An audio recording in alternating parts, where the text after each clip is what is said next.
లోపల ఒక్కసారి తిప్పండి ఇట్లా. కుక్షౌతు సాగర సర్వే సుప్త ద్వీభావ సుందర. ఉంగరం వేలుతోటి ఓం రాయండి. ఓంకారం లిఖితం మయా. ఓం రాయండి. ఓం. రైట్. ఆ చెంబులోని నీళ్లు ఆకుల కుసలతో కానీ పూల కుసలతో కానీ అక్కడ ఉన్నటువంటి పీఠంతో సహా అన్నిటి మీద చల్లండి. పీఠం పైన ఉన్న ద్రవ్యాలు, మీ దగ్గర ఉన్న పూజా ద్రవ్యాలు మీ తలల పైన చల్లుకోండి. ఇప్పుడు మనం స్నానంతో శరీరం శుద్ధి అయింది, మరి మనకు అంటూ ఆత్మశుద్ధి కావాలి. ఆత్మశుద్ధి లేని పూజ ఫలితాన్ని ఇవ్వదు. అందుకోసం తలపైన గంగ నీళ్లు ప్రోక్షణ చేసుకుంటున్నాం సమంత్రకంగా. కనుక ఆత్మశుద్ధి జరుగుతుంది ఈ నీళ్లు చల్లుకోవడం వల్ల. స్నానం చేసినాం కదా నీళ్లు చల్లుకోవడం ఎందుకు అంటే ఆత్మశుద్ధి కోసం చేస్తున్నాం మంత్రంతో.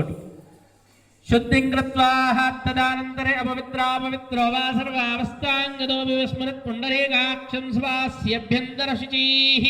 ఇప్పుడు గౌరవం చేసుకోండి, త్వరగా కానివ్వండి, మంచిగా తొందరగా చేసుకోండి. గౌరీదేవిని చేసుకోండి చిన్నగా. గౌరీదేవిని చేసుకోండి, అమ్మవారిని చిన్నగా గౌరీదేవిని చేసుకొని పెట్టుకోండి.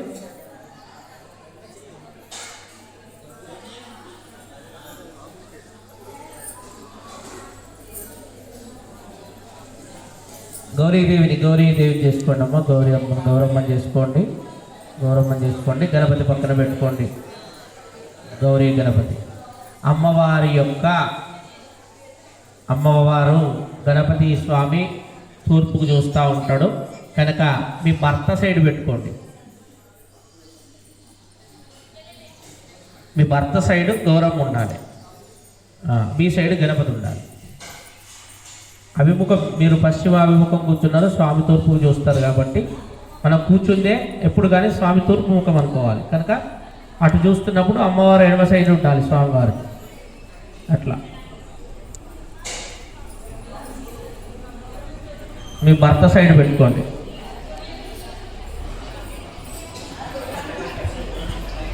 అయిందా? గౌరమ్మను పెట్టుకున్నారా?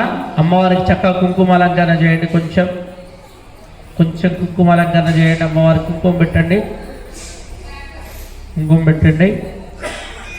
శేషం ఆ తమ్మలపాకులో ఉన్నటువంటి శేషం అంటే మీరు గౌరమ్మ చేయ కొద్దిగా పసుపు మిగిలితే 2 చుక్కలు వేసుకొని చెక్కిలకు పెట్టుకోండి. చేయి దుర్చుకోండి. చేయి కొంచెం ఒక 2 చుక్కలు వేసేసి చేతి కడుక్కోండి.